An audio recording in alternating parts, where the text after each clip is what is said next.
I see Tom. That means it's time for not the smartest guys in the room. Welcome, welcome all. Not the smartest guys in the room. We are here. What's going on, Tom? Not too much, Tom. Just another Wednesday morning. How you doing, man? Yeah, I'm feeling good, man. I'm amped and ready to go.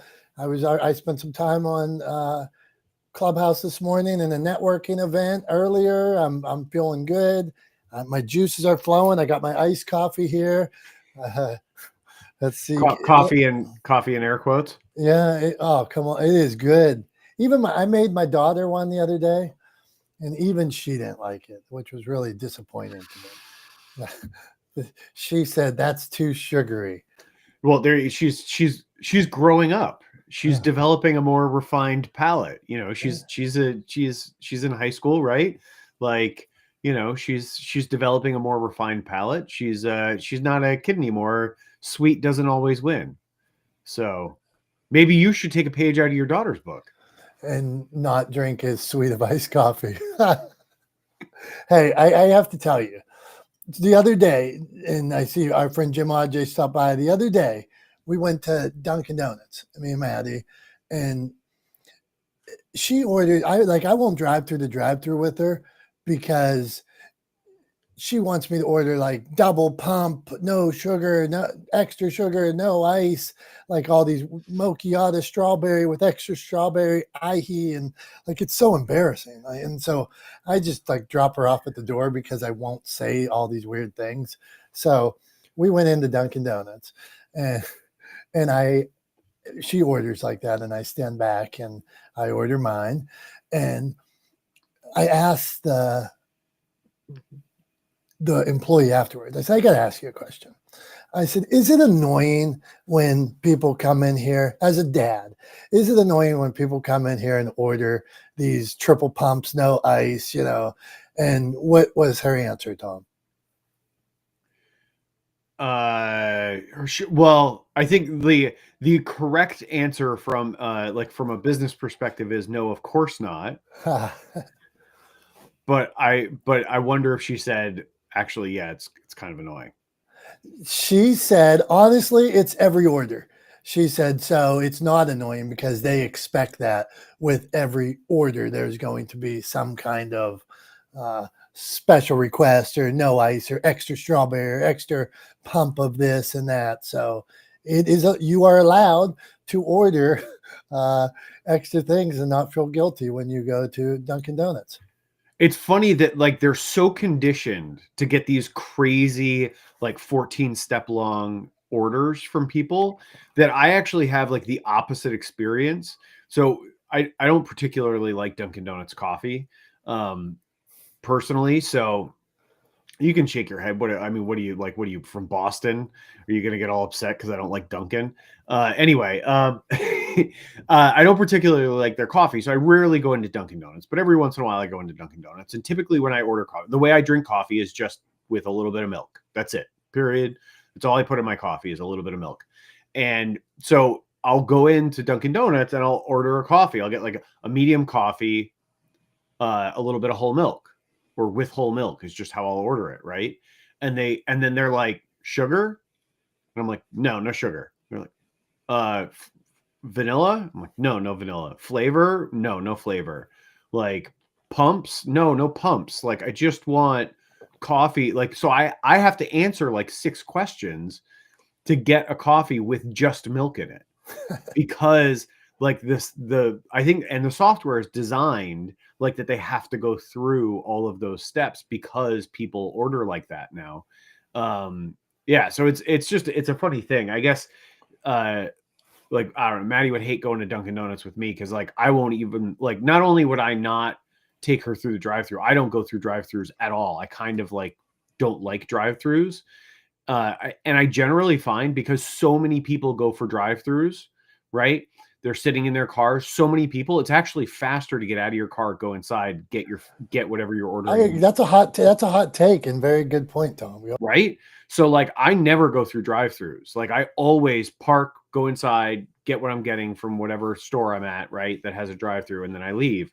So not only would she hate it because I would refuse to go through the drive-through to begin with, But then also I would do the same thing you did, and like you order, because I don't want to hear it if I miss one of the 14 steps in your ridiculous like coffee flavored drink order that you're getting. Like I don't even want to worry about it. You say what you want. That's fair. Okay, Tom, now let's get into this.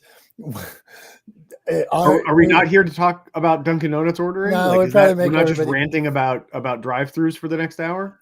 No, you can rant in Tom's thumbs later on, but no ranting for now. Okay, so I have it titled "Your Story Makes the Difference," but you brought up an interesting topic, like your narrative, the story you tell, the authentic story you tell. That's what makes the difference. That's what connects. That's what helps people understand. So you could have the world's best soda or the world's best vacuum cleaner, but if you can't tell a story that makes people understand that this vacuum cleaner picks up twice the stuff in half the time, and it doesn't relate, and people don't understand, or people aren't going to buy it, or it won't resonate. So tell us what you were thinking here, and let's get into it. Yeah, that's right, Tom. I mean, I think ultimately what it comes down to, and the point I was really getting to, is the value of what you do is in the story that you tell, because of the impact that authentic narrative can have on your audience. So it's not in your product, it's not in your pitch deck, it's not in your advertising, it's not in your logo or your website or the flashy things that you put around, it's not in the baubles and the bling and the whatever that you have around your brand and your business and your product, right, or your services. It's in the story that you tell, because stories can move people, right? Products generally don't move people. I'd put money down that I would actually think anybody would have a hard time finding an example of a pitch deck that moved anyone, right? It's a rare thing that those things actually move somebody. What moves people is storytelling, because it gives the audience the opportunity to do a couple of things. One, to connect emotionally with the storyteller, right? To see themselves in the storyteller, to empathize with the storyteller, and to understand their perspective. But it also gives them the opportunity to emotionally connect with the story that you're telling. And that emotional connection, the ability to feel based on the story you're telling, is what sort of carries that value, because it creates impact, right? I mean, how many times in your life have you heard somebody talk about when they heard this story, that was the turning point for them when they started doing this, right? When I heard the story of so-and-so, that's when it was a turning point for me. When I heard the story about this thing happening, that was a pivotal moment in my life, right? I mean, if I had a nickel, literally a nickel, for every time I've heard something begin with that kind of phrasing, right, I would be retired. I mean, it's that ubiquitous. It is that common that we hear that kind of phrasing from people. When I heard this story, when I heard about this, that was a pivotal moment. It was a turning point. It changed the way I thought about things. It changed the way I see the world, et cetera, right? That's the power of story, right? It has the power to literally change the course of people's lives. And if you're dealing with something that has the power to change the course of someone's life, right, versus something that has the power to pick up dust off your floor, right, in the vacuum cleaner example you used earlier, right, which one is more valuable, right? Changing lives, changing the trajectory of someone's life, changing the way they see the world and interact with the world through story, is that more valuable, or is picking up dust bunnies more valuable, right? I think it's pretty clear that the story carries more value, the narrative carries more value. That's where the value is. It's not the product, it's not your pitch deck, it's not your logo or your website or any of the blingy, flashy things that you have going on around your brand or your business. It's in the story you tell, and that's where you should focus more of your energy and attention, because ultimately the story can make all the difference in success or failure for your brand or your business. Tom, I well said, man. And you're making me feel it. You're making me think of ads and brands that I identify with, ones that I bought from in the past, where I'm like, misses. So, Mr. Swift, you are a great storyteller. Brian tells visual stories as well. Sometimes Brian, I see some of the pictures he shares of him kayaking or hunting or swimming, and I'm like, shit. Like, Brian, like that sometimes Brian, C5, C6 quadriplegic, Brian, you know this probably, that sometimes when you share a picture of you hunting or swimming, I'm like, it inspires us, just the picture alone, where people are saying, man, Brian can do this. I better get up off my ass and get out there. So, Brian, how do you use storytelling? Well, the same way. I mean, we've obviously progressed from written word to, photos to video that also has the words on it, right? That, to appeal to a broader audience. So it's just been this progression of getting the message across, obviously getting it in front of the right audience with the right value, that you're trying to provide, is important. Sometimes it's, it's not so much about value. I guess you could call, I don't know what you'd call it, not so much value, but, a picture of me out doing something may not, the value I'm trying to provide is their belief that they could also do something. So, and I don't know if you call that value, but is them understanding that you don't have to let things stop you, that there is life, there is hope, there is possibilities, there is opportunity beyond what they might have thought. So for me, that's the purpose, I guess, and the value with some of the photos I'm trying to provide to people that, have maybe stopped dreaming, stopped living, stopped hoping, and maybe you're in that dark place. Just want to, sometimes it's about shock value. Sometimes it's just about opening possibilities. I think, I try to provide a variety of video, photos, and then just sometimes just a written message. Sometimes people just need to read something and really soak it in. Sometimes they need to see it. So I think that providing a variety of opportunity, showing different ways of providing that value is important. So I'm complete. Brian, man. Well, we appreciate what you're doing. We see it. And even like Brian, Tom, we talked about authenticity earlier. Brian's as authentic as can be. And I even see videos of him and his mom out there. Like, his mom's in the early stages of Alzheimer's, and he's got her out in the garage exercising with them and things like that. So, Brian, we appreciate that, and you sharing your authenticity and your story. And it resonates with me, and I am sure I am not the only one. And I've seen Brian speak on stages where people were wiping their eyes. So keep up the good work. Okay, Tom, I think you had a question for Dr. Tachi, and let's she's next up on our list. Jim, Debbie's here. We got somebody else here. So got our people watching on LinkedIn. Tell us where we're at too, Tom. So go on. Yeah, absolutely. Thanks, Dom. So not the smartest guys in the room, as per usual. Dom and I started out talking about Dunkin' Donuts coffee.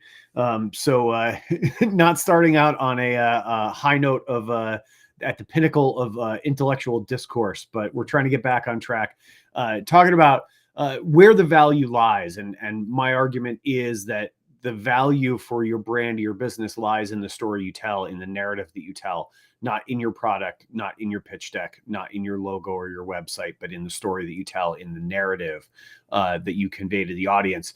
And as somebody who, deals in communications professionally, teaches communications at a high level, and also has a startup media business.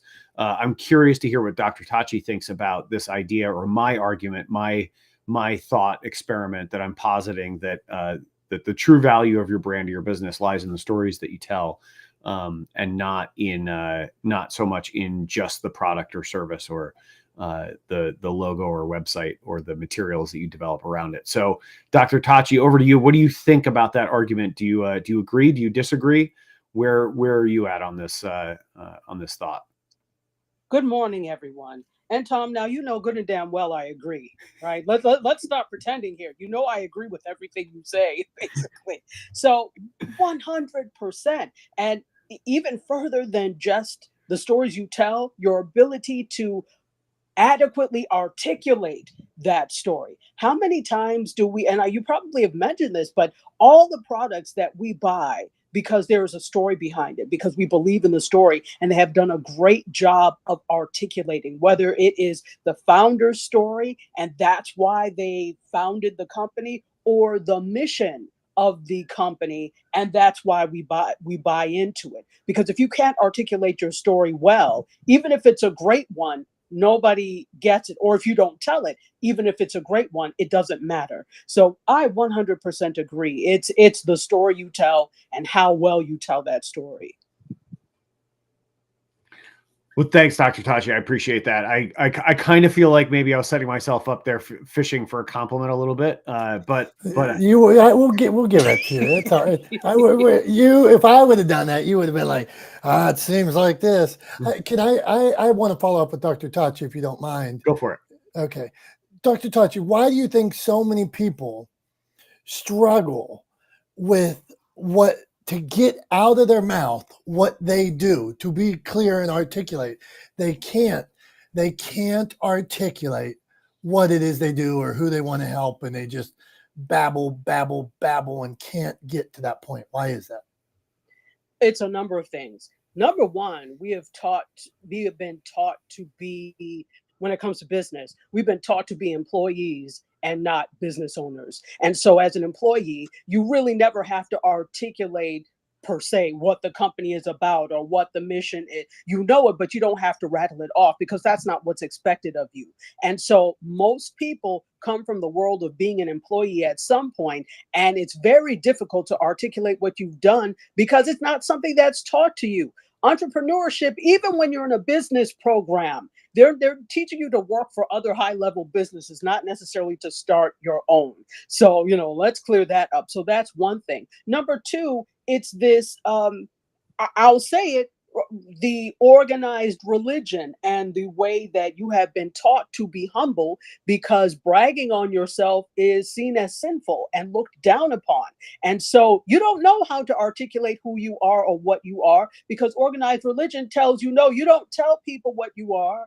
You don't boast, don't brag. It is sinful. And so you don't know how to straddle that line between braggadocio and saying what it is you do. Those are just two of my thoughts.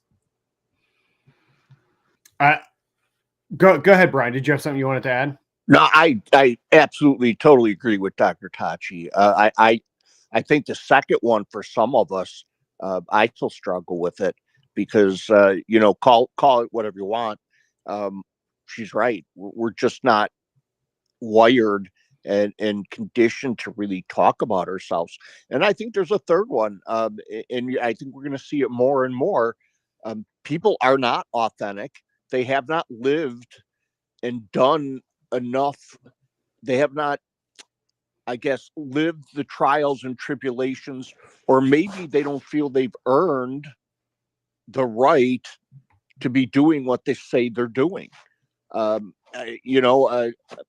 just take coaching. I think there's a lot of people. I mean, everybody now is a coach. Every Tom, Dick, and Harry, and Mary, and Martha is a coach.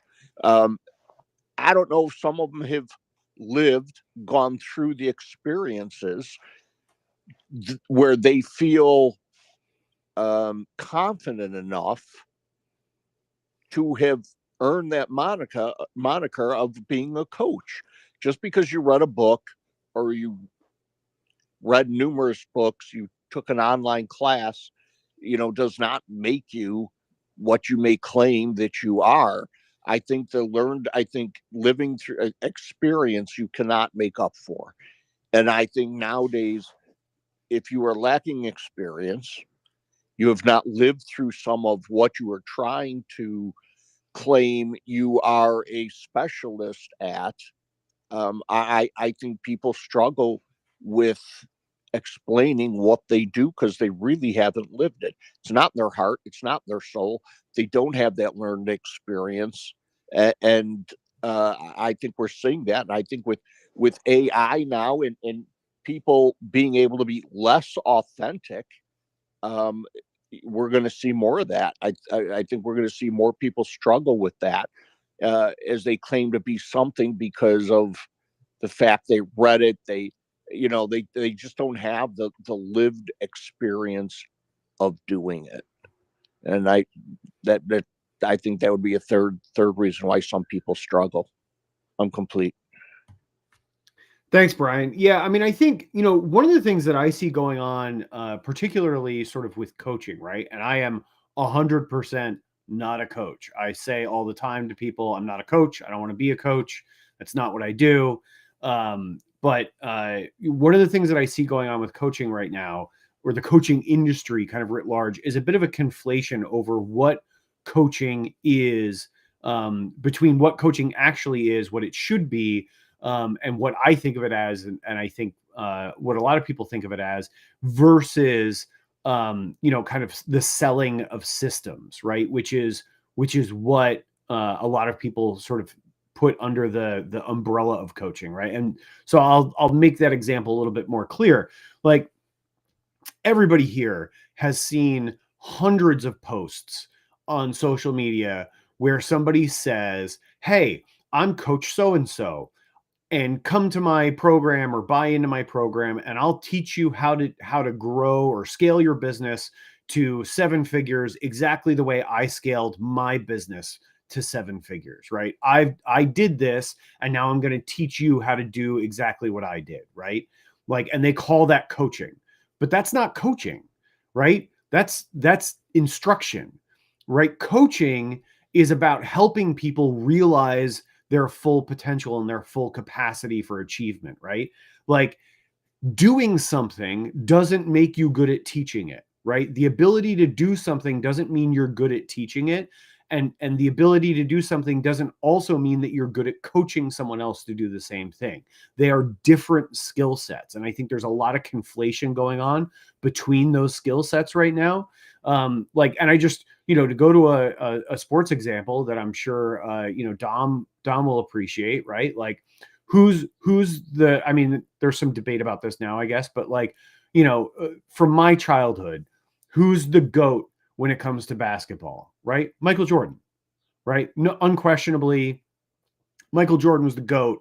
Now there's some debate about maybe Kobe, maybe LeBron, whatever. But like, I still think of Michael Jordan as like the GOAT, right? He's the greatest of all time. He was an incredibly high achieving athlete, right, on the basketball court. What did Michael Jordan after he retired from basketball? Did he start coaching? Right? No, he didn't start coaching. Why? Because he's not a coach. He's a player, right? In the same way that a lot of these people that are selling coaching programs are not coaches, they're business people, right? They're salespeople. What they're doing is selling. They're just doing the same thing that they've always done, right? The way they scaled their business was through a sales program, right? So what are they doing? Now they're selling you the sales program, right? They're not coaching you. So there's a lot of conflation about what coaching actually is. I don't think you have to have, like, Michael Jordan's coach wasn't a better player than Michael Jordan, but he was still able to coach him, right? Like, I don't think you have to have achieved at the highest level in a particular field to be a really good coach in that field. I think you have to be a good coach to be a good coach in that field, right? You have to have knowledge of that field, but I don't think you have to be the best at something to coach somebody else in it, right? Those are two different things, two different skill sets. Tom, I'll just double up on that in agreement with you is like for your sports analogy, like some people could just jump higher or be stronger, and that's why they also a reason why they were so good, because they had attributes that made them superior. Same in a sales world or a speaking world or whatever else. Well, this person's super charismatic, they're good on stage, their voice is excellent, they look the part, all these things that made them successful, as well as their story, doesn't mean that they can just teach somebody else to do those same things. So in whatever, well, maybe they were in the right place at the right time with the right message, met the right people, and it helped get them to where they were. So double back on that, Tom, and then we'll go to Brian. The other thought. Yeah, I mean, I think and to your point there as well, like I just go along. I think the coach, the Bulls coach in the 90s was Knight, right? Am I getting that right? Was that his name? Phil Jackson, and he was struggled as a player. Yeah, but there you won go. 9 championships, I think. Phil Jackson struggled as a player, but then 9 championships as a coach, right? And like, not for nothing, as good as Michael Jordan was on the court, like he did not single-handedly carry that team to 9 championships. No player could possibly do that. They did that as a team, both because they had the talent that they had on the court, but they also had the coach getting them to perform at the highest level together as a team, right? Like that's coaching, is taking talent and getting people to express their talent and work hard at developing their talent so that they can perform at the highest level. Like that's coaching. Selling you a sales program that I developed to scale my business is not coaching. That's sales, right? And I think I think those two things get conflated a lot. Brian, what did you want to add? Tom, love your description of what's happening in the coaching industry. You're absolutely 100% correct. Absolutely, it's a perfect way of stating it. Dom, I agree with you. And actually, I'll take it even further. Your best players usually I'll state it this. I'll say they don't make good coaches, and the reason is they are so great at what they do, they really don't know how to explain how they do things and what they do to other players. It's difficult for them to teach it. And a lot of times it's because of what they've done is so innate. Like you can't teach a player to want to get up at 5 o'clock to get an extra hour of practice in. You can't teach somebody how to stay after practice and work with your center, a quarterback work with your center, snapping the ball so that when the weather's bad, we're doing it, they're doing it with a wet ball so they can, handle the ball better in conditions. A lot of what makes them better, some is genetics, but it is that will, and you can't teach that. You think about some of the great players that tried to be coaches and just didn't succeed at it. I mean, Larry Bird failed. I can't remember. I don't remember if Magic tried coaching, but you look at some of your great players, they just didn't succeed at the coaching level because they didn't have that ability to understand the team concept, to understand some of the innateness of what made them great. And you're right, Tom, that Michael, the one thing that I think gives him that GOAT status over, and there is a lot, whether that be LeBron, is that he made the players around him better. I don't think, and I don't want to get into a debate about it, but I think Kobe did something similar, but I don't think LeBron makes the people around him better. Michael wanted to make every player around him be as good as him or better. That's something to drive, and that's something you can't drive into people, that ability to make people better than they are. And I think that's what made that team so great, is that he let every player be better than they could be and help them get to that point. But love your explanation. Thank you. All right, good stuff, Swift. We could talk basketball all day long. I should open up a whole nother clubhouse. I could talk basketball for a year, but today we're talking about storytelling. Debbie, Fabian, Sonia, we're talking about storytelling today.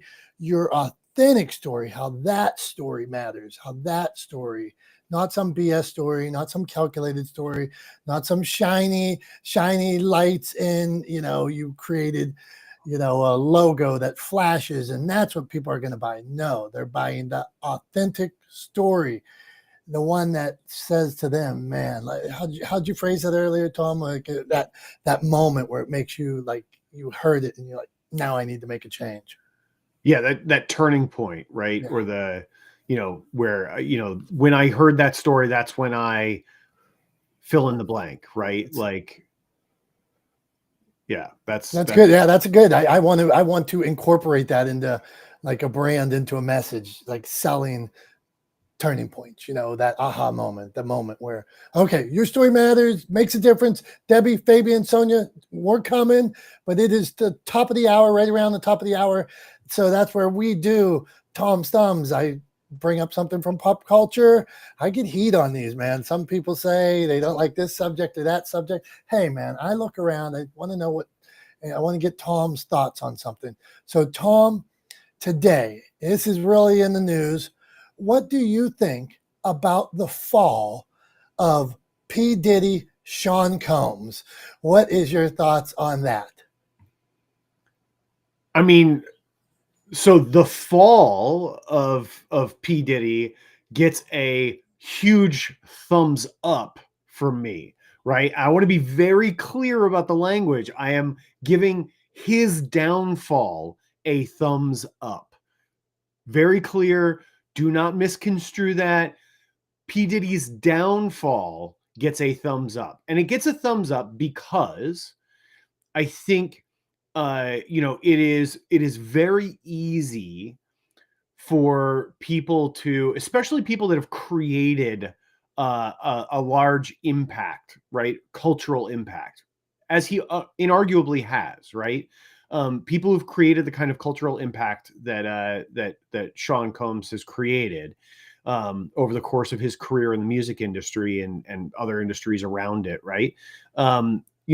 Often people sort of sweep under the rug or forget or forgive too easily the awful things that sometimes those people do, or some people like him have done, because they've had this sort of outsized cultural impact that's broadly seen as positive, right? And so I think in his case, I think it's good. Harvey Weinstein is kind of a good example of this, right? Like Harvey Weinstein got a pass by a lot of people for a very long time, even though it was very well known in the film industry, right, that he was a terrible human being that was mistreating and abusing people, right? He was an awful person who did awful things to people, right? Who abused his position of power and influence, and abused other people, right? Because he had this outsized, broadly seen as positive cultural impact because of the films that he produced and he brought to the screen, he got a pass, right, by a lot of people for a long time. I'm just looking. Dr. Tachi just threw some examples in the chat, some great examples, right? Woody Allen, right? Roman Polanski, right? Other examples of people who've had outsized cultural impact that's broadly seen as positive, that have been given a pass on their awful things that they've done, on the horrific, terrible, horrible things that they've done to people, because it was kind of like, well, yeah, but on the other hand, they did something nice, or they did this cool thing, or they made this fun song, right? Like, or they made this good movie that entertained me, right? And so they got a pass. And I think it's time we stop giving people passes for things like this, right? Like the things that Sean Combs is accused of doing, right? And I say accused because he's not convicted, right? The evidence seems overwhelming, but The things that he's accused of doing are absolutely horrific. Horrific.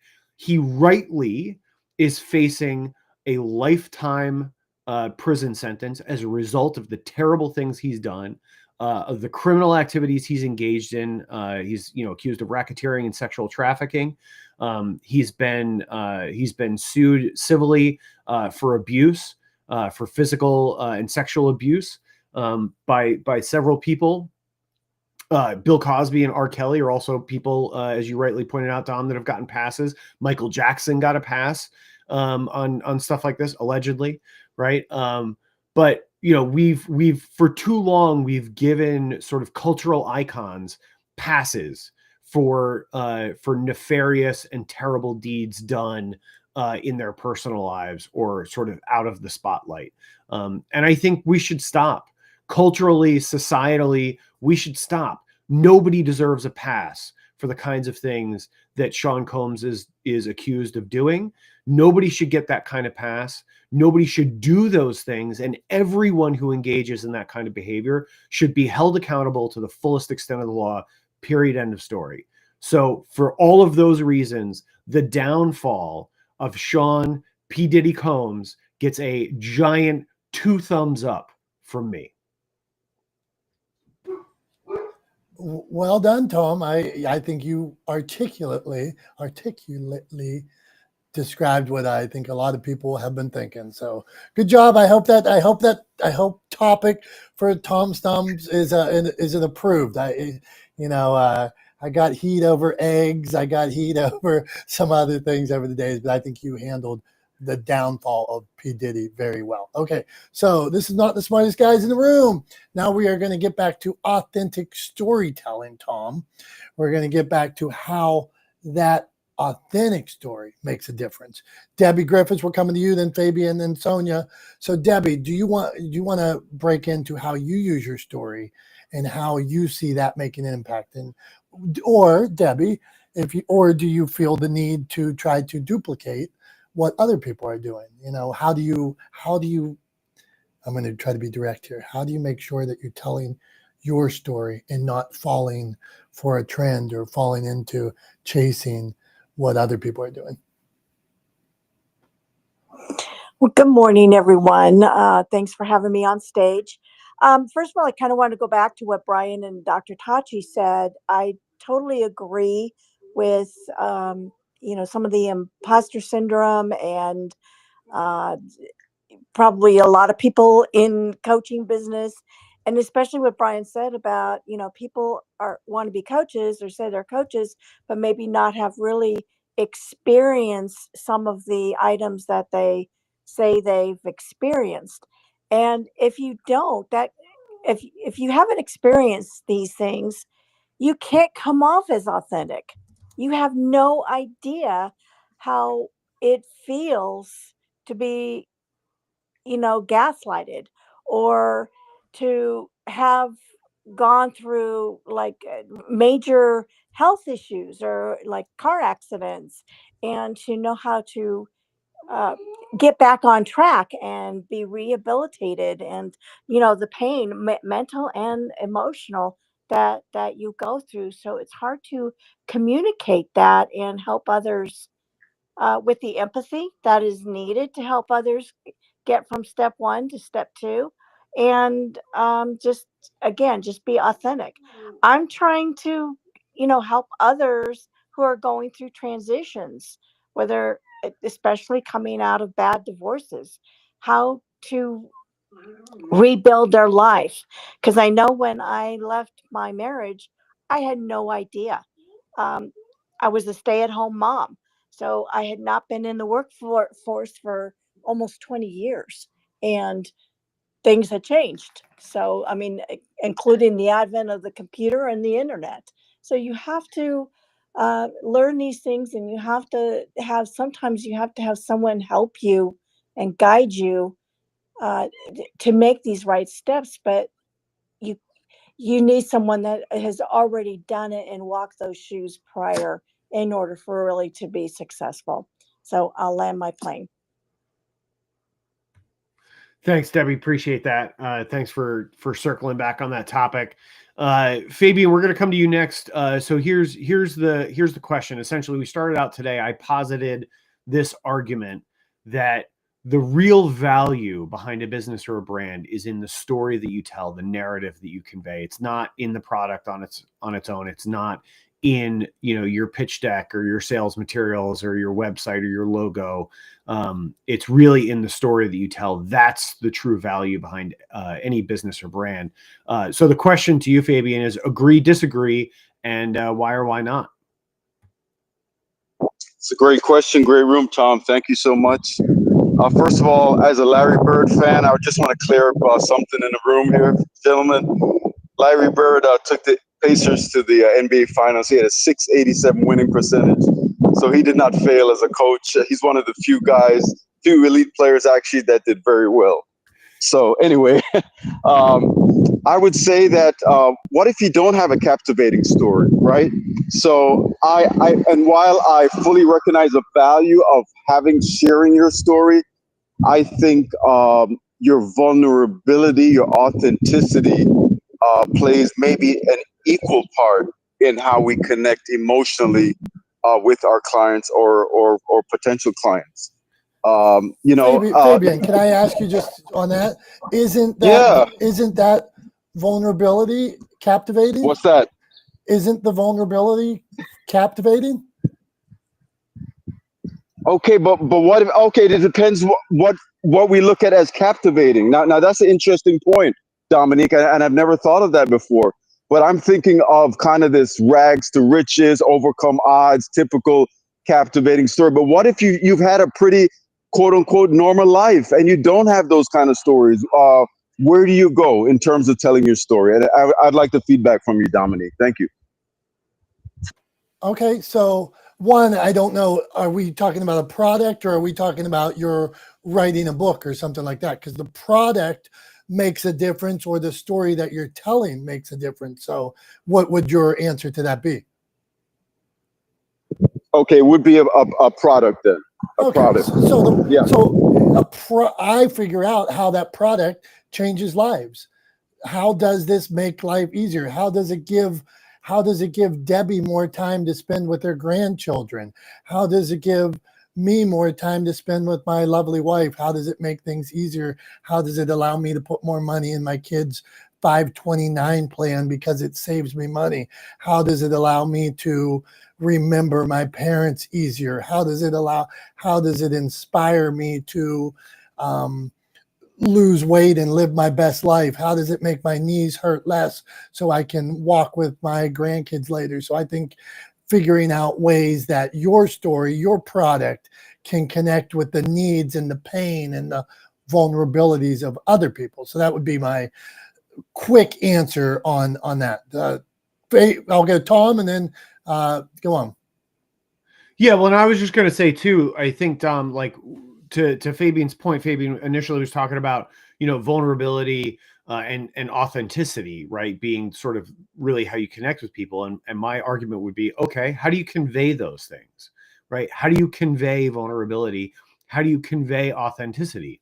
Through storytelling, right? Like you tell stories that draw out in a clear vision or in a clear way to your audience, your vulnerability, right? Or your authenticity. And so I would argue that storytelling, again, it comes back to storytelling, comes back to the story you tell and the narrative that you spin. That's how you convey vulnerability. That's how you convey your authenticity to your audience so that they can connect, they can move you, right? Or you can move them, I should say, and, ultimately move your product, right? And in terms of a product, like tell the stories of how that product, like Dom was saying, tell the stories of how that product makes people's lives better. That's how you do it, right? Like that's how you move the needle with storytelling for a product-based business, right?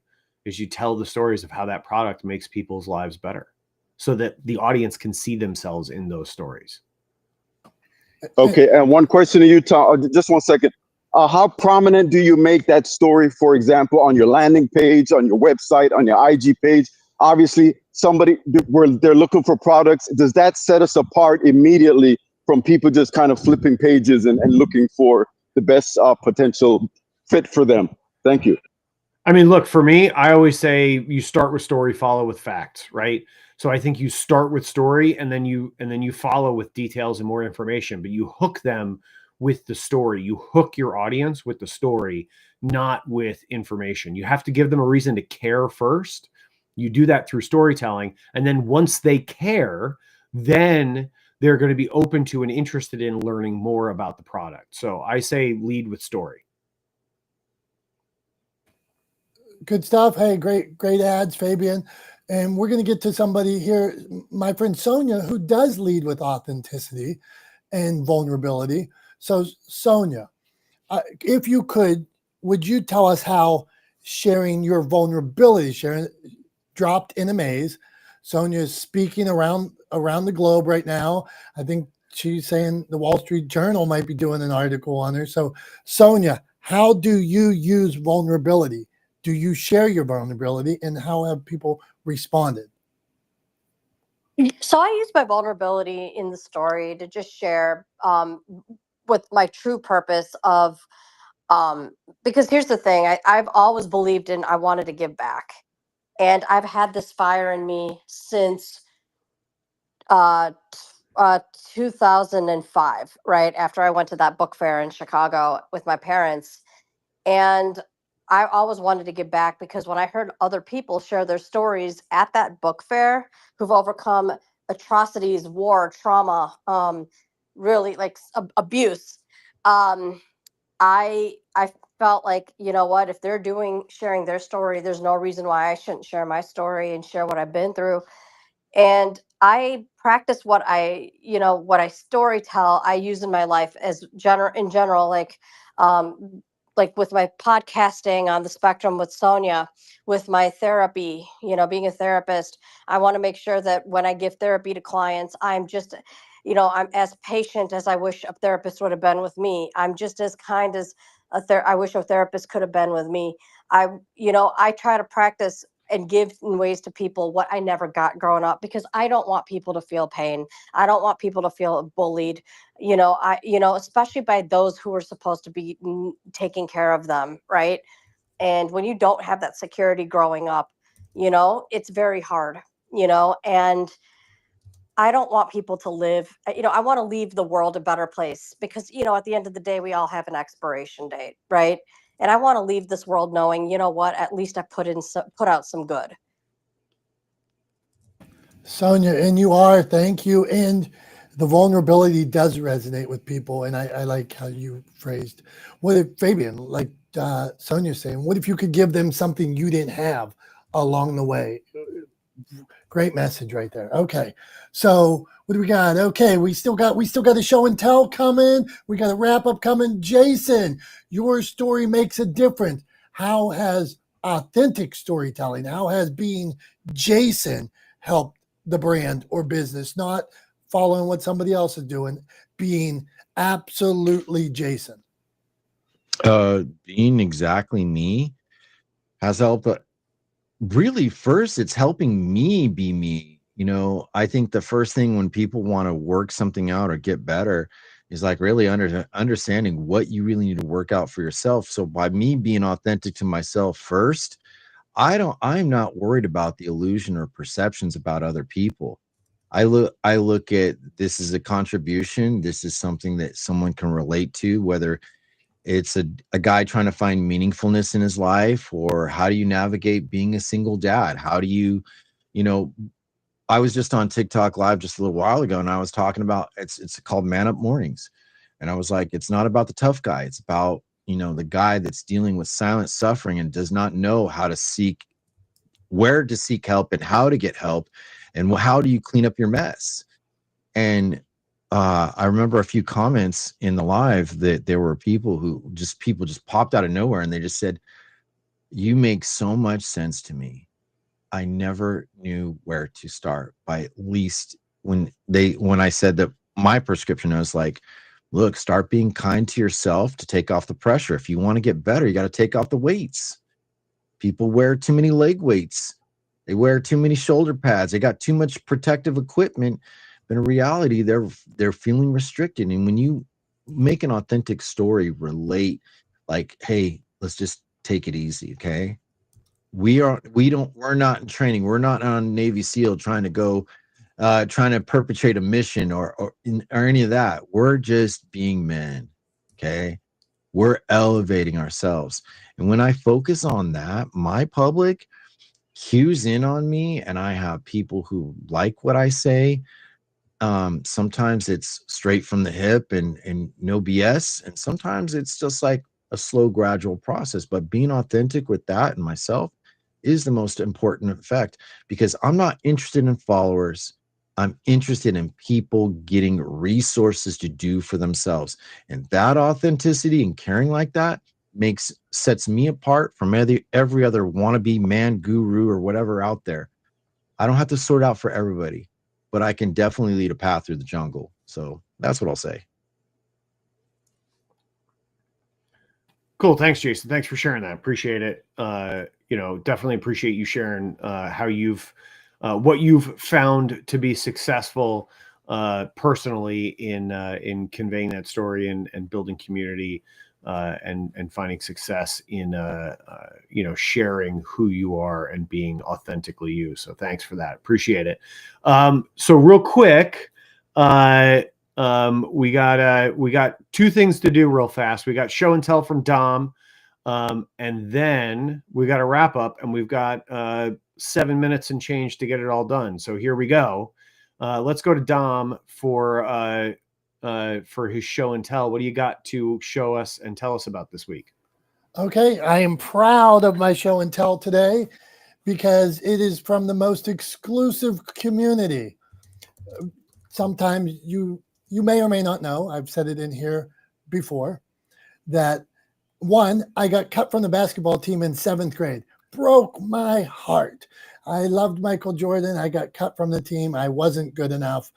And a lot of times when you get cut from a team, you choose, when you lose at anything, you choose either I'm going to give up, I'm done, move on to something else, or you commit. So I decided at that point, I would never get cut again, and I would take it as far as I could. So after, playing through high school and things like that, I ended up playing with my minimal skill at a Division III college. I was the point guard, started a lot of games, played for 2 years, had a lot of injuries and a lot of chipped teeth as well. But one thing that I got from that college that I am proud that I have today, it is my alumni player admission pass. So it says University of Pittsburgh at Greensburg men's basketball alumni player admission. It is good for me and one guest. So for every game, I can take one guest in. So I say that this community, I love the game. Gave my heart and soul to play in a lot of years. I'm proud of it.